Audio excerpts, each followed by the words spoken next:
तो एक बार श्री प्रियादास जी महाराज ब्रज 84 कोस यात्रा कर रहे थे।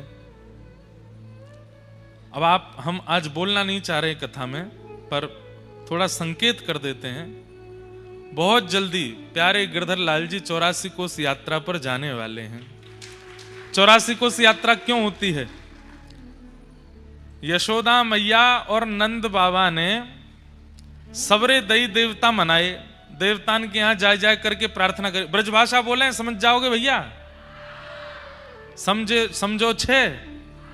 हाँ ठीक है। ब्रजभाषा सारू छे, बहुत मीठी भाषा है ब्रजभाषा। समझने का प्रयास करना। हमको कितने सारे लोग बोल गए, बोले आप ऊंझा उत्तर गुजरात में कथा कर रहे हो। मैंने हाँ, वहां के लोग तो बहुत गुजराती वासी वक्ताओं को ही सुनते हैं। मैंने क्या आके देखो, हमको सुन रहे हैं सब रे, हम तो ब्रजभाषा बोल रहे हैं। तो ब्रजभाषा बोल रहे हैं थोड़ी थोड़ी। अब तो आज से तो ब्रजभाषा ही आनी है कथा में।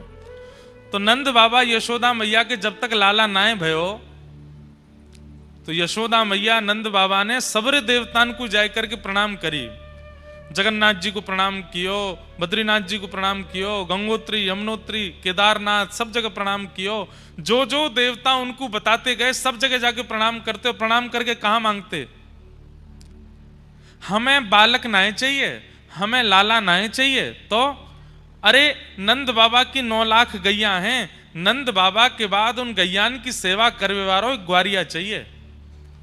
नंद बाबा के यहां इतने संत इतने भक्त आते रहे, नंद बाबा सब संतन की सेवा करें, इनके बाद संतन की सेवा करवे वालों एक सेवक चाहिए। सोचिए, पुत्र की कामना कर तो रहे, पर पुत्र कैसा चाहिए? गौ सेवक, संत सेवक, भक्त सेवक। सब तीर्थों में जाकर के प्रणाम किया और कहा कि एक लाला है गयो, तो हम वचन दे रहे हैं लाला के संग फिर से तीर्थ में आवेंगे। लोग बाग तीर्थों में जाके ऐसी बोल देते हैं ना मनोकामना। ऐसी नंद बाबा यशोदा मैया ने सब तीर्थन में मनोकामना करी कि एक लाला है जाए, गैयान को सेवक, संतन को सेवक, तो वह लाला के संग हम तीर्थ करवे आवेंगे। ठाकुर जी को जन्म भयो। जैसे ही ठाकुर जी चलवे फिरवे बोलवे लायक भय, यशोदा मैया और नंद बाबा ने आपस में चर्चा करी, अब लाला चलन लगो, अब लाला बोलन लगो, अब हमें तीर्थ जानो चाहिए। चलो व्यवस्था बनाओ। अब महाराज बैलगाड़ी की तैयारी कर रहे हैं, सामान सट्टे सब रखते जा रहे हैं। सब ब्रजवासी भी एक है लिए, 100 200 400 ब्रजवासी भी संग है लिए। लेकिन नंद बाबा और यशोदा मैया की वृद्ध अवस्था देख करके ठाकुर जी के मन में आई, बाबा इतने वृद्ध है गए, यशोदा मैया इतनी वृद्ध है गई, और मैं ने के ही बड़ो भयो हूं। अब ब्रजते बाहर ये तीर्थ करवावे मुझको ले जाएंगे, सालन लग जाएंगे इनको, और जो प्रेम ब्रज में मुझको विस्तारित करनो वो है ना पावे को, कहा करूं। नंद बाबा यशोदा मैया बड़े वृद्ध है गए। सवरे तीर्थन को ठाकुर जी ने यमुना तट पे बुलायो। ठाकुर जी तो भगवान है, सबरे तीर्थ आकर के खड़े है गए यमुना तट पे। आज्ञा करें भगवान, कहा करनो है?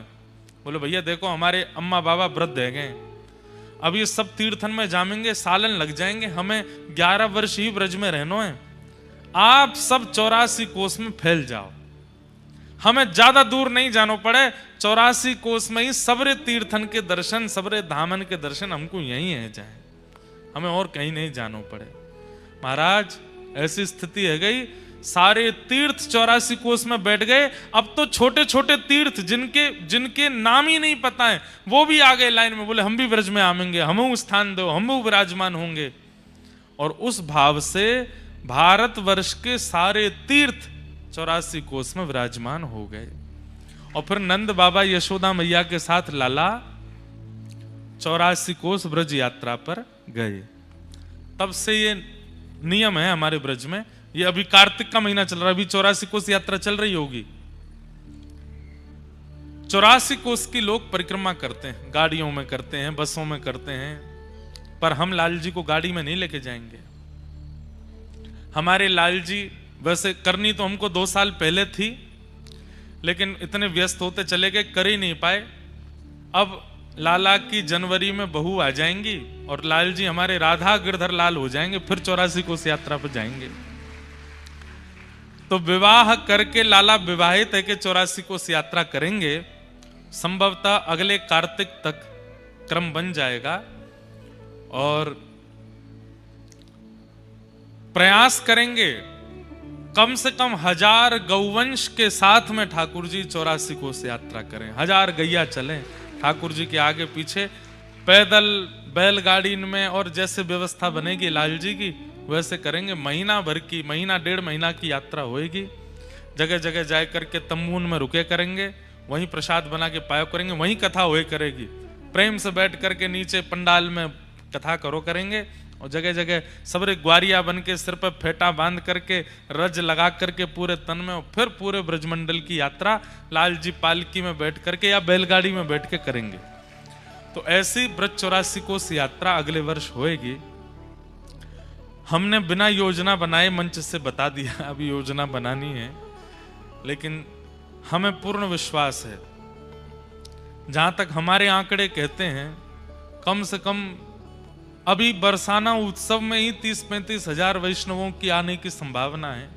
लाल जी 84 कोस यात्रा करेंगे तो लाखों वैष्णव आएंगे, और सब चल चल करके, घूम घूम करके पूरे ब्रज की यात्रा करेंगे। ऐसा दृश्य प्रकट है जाएगो जैसो द्वापर में ठाकुर जी ने 84 कोस यात्रा के समय प्रकट कियो, वैसा ही दृश्य आवेगो।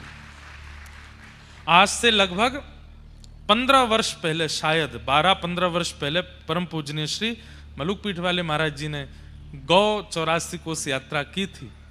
उसमें हजारों गौवंश साथ चलता था, और वैसी यात्रा हुई थी।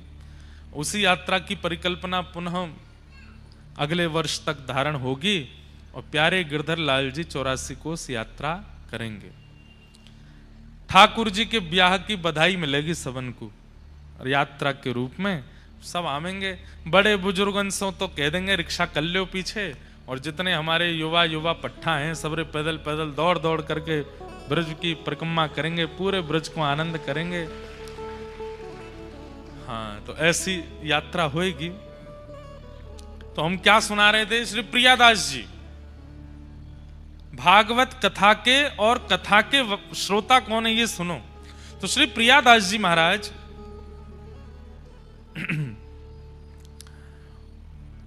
उनके मन में आई कि मैं 84 कोस यात्रा करूं। कथा करते थे, भक्तमाल की बड़ी मधुर मीठी कथा करते थे। यात्रा करते करते आप पहुंचे हमारे ब्रजमंडल में, हरियाणा की सीमा से। जब आप दिल्ली से वृंदावन जाते हैं तो हरियाणा की सीमा पर व्रज का क्षेत्र जो पहला आता है उसका नाम है होडल। होडल, वहां पर शेख शाही भगवान है। उसके बाद आता कोसी कला, ठाकुर जी के नंद बाबा का खजाना कोस वहां विराजमान था, इसलिए उसको कोसी कला कहते हैं। तो जैसे ही श्री प्रियादास जी महाराज 84 कोस यात्रा करते हुए होडल पहुंचे, तो होडल में एक लाल जी महाराज विराजते थे, श्री लाल बाबा। उनके यहां जैसे ही प्रियादास जी ने प्रणाम किया तो लाल बाबा महाराज बोले, बड़ी कृपा, आप श्री प्रियादास जी हैं ना? बोले हाँ। आपने भक्तमाल का विस्तार किया है ना? बोले जी, भगवत कृपा से किया है। बोले प्रभु कहा कर रहे हो? बोले मैं तो 84 कोस यात्रा कर रहा हूं। बोले कृपा कर दो। बोले कहा, मेरे ठाकुर जी बहुत दिना है गए कथा सुनवे को बड़े तरस रहे हैं, आप कछु दिना यहीं विराज करके भक्तमाल की कथा सुनाओ। प्रियादास जी महाराज बड़े प्रसन्न हो गए। बड़े सुंदर ठाकुर जी, ठाकुर जी के सन्मुख प्रियादास जी ने अपनो आसन लगायो, कथा सुनानी प्रारंभ करी भक्तमाल की। 1 दिन 2 दिन 3, भक्तमाल जी का नियम नहीं है 7 दिन की 10 दिन की, जितनी साल भर भी करते रहोगे तो भी पूरी नहीं होंगी, इतने भक्तों के चरित्र हैं। 7 दिन हो गए कथा को। धीरे धीरे इतनी भीड़ होने लगी, अब तो गांव के लोग, बाहर के लोग, यात्रा करने वाले लोग सब इकट्ठे हो गए लाल बाबा महाराज के स्थान पर।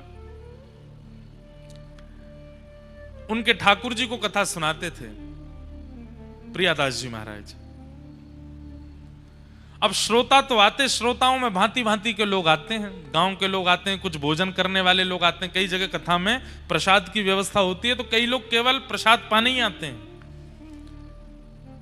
कथाओं में लिखवा दिया जाता है कि कथा के बाद भोजन प्रसाद की व्यवस्था, तो भीड़ दुगनी आती है। और वो भीड़ भी कब आती है? जब कथा विश्राम होने वाली होती है। जैसे अमूमन कथाओं का समय 3 से 7 होता है, 6 बजे भीड़ आती है, 7 बजे तक कथा सुनेंगे, फिर बढ़िया प्रसाद पाएंगे। हर तरीके के लोग आते हैं कथा में, कई जगह चोर भी आते हैं। अब यहां प्रियादास जी कथा सुना रहे थे, उनमें ही सुई चोर आ गए, 4-5 चोर आकर के बैठ गए, प्रेम से कथा सुनने लगे। कथा सुनते सुनते एक दूसरे को कोहनी मारी, कथा में ज्यादा मन मत लगाओ, पेट पूजा करनी है, ढूंढो कोई सामग्री दिख रही है दूर दूर तक। अब बाबा जी का आश्रम, वहां कौन सी कोई सामग्री होती है? कुछ ऐसा विशेष था नहीं। सब जगह ढूंढ धाड़ करके इधर उधर देख करके देखा, कुछ मिला नहीं। एक चोर ने कही, भाई देखो और तो कुछ दिख नहीं रहा, वे पीले पीले वस्त्रों में भगवान बड़े चमक रहे हैं और इनके पीछे चांदी का सिंहासन लग रहा है, नीचे चांदी की आरती, चांदी की थाली, चांदी की कटोरी, चांदी के बर्तन सब दिख रहे हैं। अभी ये तो हमको दिख रहे हैं, अंदर गर्भगृह में ना जाने कितनी सारी वस्तु होंगी। अगर इन ठाकुर जी की चोरी कर ली जाए तो आनंद आ जाएगा। सब ने मंत्रणा करी, कैसे करें? बोले उसके लिए तो एक काम करो, कथा के बाद प्रसाद पाके यहीं आश्रम में पोंछा बर्तन करो, ऐसा दिखाओ कि हम सेवक हैं, कथा सुन के सेवा भी कर रहे हैं, तो महाराज जी रुकने की अनुमति दे देंगे। कथा सुनने के बाद प्रसाद पाकर के सब भक्तों को प्रसाद परोसा चोरों ने। बाबा जी देख रहे हैं, बोले वाह बढ़िया भक्त आए हैं, आज परोसवाई करवा रहे हैं। और जाके महाराज जी से, महाराज जी और सेवा बताओ। बोले वहां गौशाला में गोबर उठवा दो। चारों दौड़ करके गए, गोबर उठवाया है। और सेवा बताओ। बोले बर्तन सब झूठे हो गए, बड़ी बड़ी कढ़ाई सामग्री बनी, हम धो देते हैं, तुरंत धो धा दे। महाराज जी बड़े प्रसन्न। अरे भैया तुम कहां जाओगे? आश्रम में ही तुमको गद्दा दे देते हैं, यहीं सो जाओ। अरे महाराज जी बड़ी कृपा आपकी। चारों चोर वहीं सो गए। रात में जैसे ही सब गहरी निद्रा में सोए, चारों चोर उठे। अब वो तो चोर हैं, ताला वाला खोलना सब उनको आता है। गर्भगृह में प्रवेश कर गए। गर्भगृह में प्रवेश करके सबसे पहले तो बोरी में सारे बर्तन रखे, आरती रखी, आचमनी रखी, लोटा रखे, सारे सामान रखते जा रहे हैं। फिर कोई नई वस्तु दिख जाए उसको धर लें। ठाकुर जी उठा के नीचे धर दिए, सिंहासन भी धर लिया बोरी में।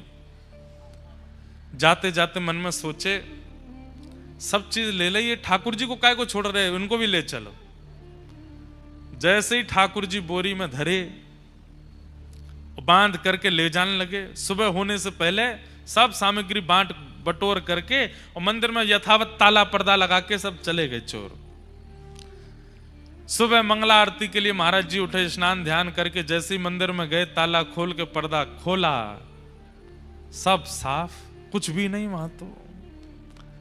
अब यहां तो हल्ला मचा, महाराज चिल्लाने लगे, बाबा अरे मेरे भगवान चोरी हो गए, अरे मेरे ठाकुर जी चोरी हो गए, अरे मेरे ठाकुर जी को कोई लेके चला गया। प्रियादास जी महाराज उठ करके संध्या आदि कर रहे थे, उनके कान में आवाज गई, उठ करके कहावे हो कहावे हो। बोले अरे ठाकुर जी को चोरी कर ले गए कोई। मंदिर में जाके देखा, पूरे सब वैष्णवों में हल्ला मच गया, ठाकुर जी चोरी हो गए। प्रियादास जी महाराज तो वहीं बैठ करके रोने लगे और रोते रोते मन में विचार करने लगे, मेरी कथा अच्छी नहीं लगी ठाकुर जी को, इसलिए भाग गए यहां से। अगर कथा भाई होती, भैया हल्ला मत करो, चोर नहीं लेके गए हैं। चोर की क्या सामर्थ्य जो ठाकुर जी को लेकर चला जाए। ठाकुर जी को कथा इतनी चुभ रही थी कि अपने आप चोरों को बुला के उनके संग बैठ के चले गए ठाकुर जी। मेरी कथा के कारण हुआ। यदि मैं 84 कोस यात्रा करता रहता, कथा करने यहां नहीं रुकता, और मुझे भी थोड़ा सा मन में आ गया था कि मैं भी कथा वक्ता हूं, ठाकुर जी मेरी कथा सुनते हैं, इसीलिए ठाकुर जी चले गए। प्रियादास जी रोने लगे। और वहां स्थिति क्या चोरों की, चोर गए किलोमीटरों दूर दौड़ते हुए कि कहीं पीछे से कोई आ नहीं जाए, और एकांत में कहीं जाकर के अपना जो उनका ठिकाना था वहां पहुंच गए। पहुंच करके बोरी वगैरह नीचे धरी, नीचे धर के सब सामान वामान सब बाहर निकाल दिया। थक गए थे, कुछ भोजन प्रसाद पाया, बोले भैया सो जाओ, अब तो रात भर हम सोए नहीं है, थोड़ी देर 1 आध घंटा सो लें, उसके बाद चोरी का जितना सामान है सब आपस में बांट लेंगे। चारों चोर जैसे ही सोए, नींद आते ही जिन ठाकुर जी को चोरी करके ले गए वो तुरंत इनके स्वप्न में, चारों के स्वप्न में एक साथ प्रकट हुए और प्रकट होकर के बिल्कुल क्रोध में भर के देखने लगे। ये चारों अपने इस स्वप्न में थर थर कांपे। बोले आप कौन? बोले मैं वही हूं जाको तुम बोरी में बांध के लाए हो, बोरी में धर के लाए हो, मैं वही हूं। अरे आप इतने क्रोधी क्यों हो रहे हैं? बोले अरे 1 दुख, 2 दुख, 3 दुख, 4 दुख, 5 दुख देता होगा व्यक्ति, तुमने तो मुझे असंख्य दुख दिया है, इतना दुख दिया है, इतना कष्ट दिया है। अभी जहां तुम सो रहे हो वहीं पृथ्वी फटेगी और तुम तीनों रसातल में जाके गिरोगे। हमने क्या किया ठाकुर जी? अरे रात्रि से चोरी किए हो, कुछ खिलाया नहीं पिलाया नहीं, सुबह से भूखो प्यासो बैठो हूं मैं, बोरी में बांध के ले आए हो, स्वयं ने भोजन प्रसाद पाके सो गए हो। और भोजन प्रसाद तो बहुत दूर की बात रही, वहां में प्रेम से कथा सुनना था। 7 दिन से इतनी बढ़िया लीला चरित्र भक्तों की सुना रहे थे श्री प्रियादास जी महाराज, और तुम लोग वहां से मुझे ले आए। अभी मध्याह्न का समय हुआ है, कथा प्रारंभ होने में 2 घंटे बचे हैं, जो समय से कथा शुरू होती है। मैं तुम्हें कह रहा हूं कि तुम सोच नहीं पाओगे इतना बुरा करूंगा तुम चारों के साथ में। अभी इसी वक्त मुझे लेकर के वहां जाओ। हाँ ठाकुर जी हम अभी उठ करके लेके, और सुनो सुनो सुनो, जितना सामान लेके आए हो मंदिर का वो सब भी लेकर के जाना। और अपराध किया है, कथा छुड़वाई है मेरी, तो दंड तो देना पड़ेगा। बोले तो क्या दंड है? बोले जब से तुमने चोरी करी है तब से आज तक जितना सामान तुम्हारे पास है वो सब भी बाबा को भेंट करके आओ वहां जाके, जहां से मुझे उठा के लाए हो। चोर तो तुरंत उठ गए, बोले जान प्यारी है, प्राण निकल जाएंगे। ठाकुर जी तुरंत चरणों में प्रणाम किया, सुंदर पालकी बनाई, पालकी में ठाकुर जी बैठाए। जितना सामान चोरी करके लाए थे वो एक रात में तो 1 बोरी भर के लाए, अब तो 15-20 बोरियां भर ली। क्यों? जितना सामान चोरी किया सब धर लिया। ले करके नाचते गाते हरे कृष्ण हरे राम कीर्तन करते हुए जा रहे हैं। वहां पे सब रो रहे थे। इतने में किसी ने अल्लाह के बाबा देखो ठाकुर जी आ गए, ठाकुर जी आ गए। तो देखे आहा पालकी में विराजमान होकर के ठाकुर जी बढ़िया उछल उछल करके आनंद करते हुए आ रहे हैं। बाबा ने तो उन चोरों के पांव छुए, जय हो भैया, पता नहीं कहां के मनुष्य चोर चोरी करके ले गए थे, तुम बढ़िया हमारे ठाकुर जी को बचा लाए उनसे। चोरों ने उल्टे चरण पकड़े, हम कोई अच्छे आदमी नहीं है बाबा, तो हम ही तो चोरी करके ले गए थे। तुम चोरी करके ले गए थे तो फिर वापस क्यों लिया है? पूरी कथा बताई। बोले ठाकुर जी स्वप्न में आए और स्वप्न में आकर के बोले मुझे वहीं लेकर के जाओ, सारी सामग्री लेके जाओ और पूर्व में जितनी चोरी करी है वो सामान भी मंदिर में चढ़ा करके आओ। बोले ठाकुर जी ने आज्ञा की थी कथा शुरू हो उससे पहले पहले हमें पहुंचा देना, नहीं तो पृथ्वी फट जाएगी। प्रियादास जी ने जैसे ही सुना कि ठाकुर जी कथा सुनने के लिए वापस आए हैं, तुरंत ठाकुर जी को हृदय से लगा लिया और ठाकुर जी को वचन दे दिया, नाथ अब ये चोर तो यहीं रहेंगे, इनको भी भगत बना देंगे, सब सामान वान जो है ठीक है। अब जब तक संपूर्ण भक्तमाल पूरी नहीं हो जाएंगी, पहले तो ऐसा मन था कि 10-12 दिन में कथा करके चले जाएंगे, लेकिन अब जब तक पूरी कथा नहीं हो जाएंगी तब तक हम कथा आपको सुनाते रहेंगे, पूरी भक्तमाल आपको सुना करके तब यहां से आगे जाएंगे। आज भी 84 कोस की यात्रा में उन ठाकुर जी के दर्शन होते हैं जिन्होंने पूरी भक्तमाल स्वयं बैठ करके सुनी और चोरंते लड़ झगड़ के वापस आए गए। मुंह वापस छोड़ के आओ, मुंह कथा सुननी है पूरी।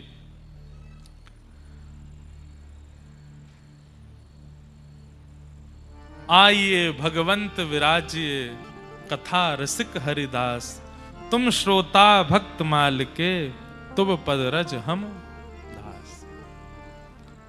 भक्तमाल और भागवत के मूल श्रोता ठाकुर जी हैं, आप लोग नहीं हैं।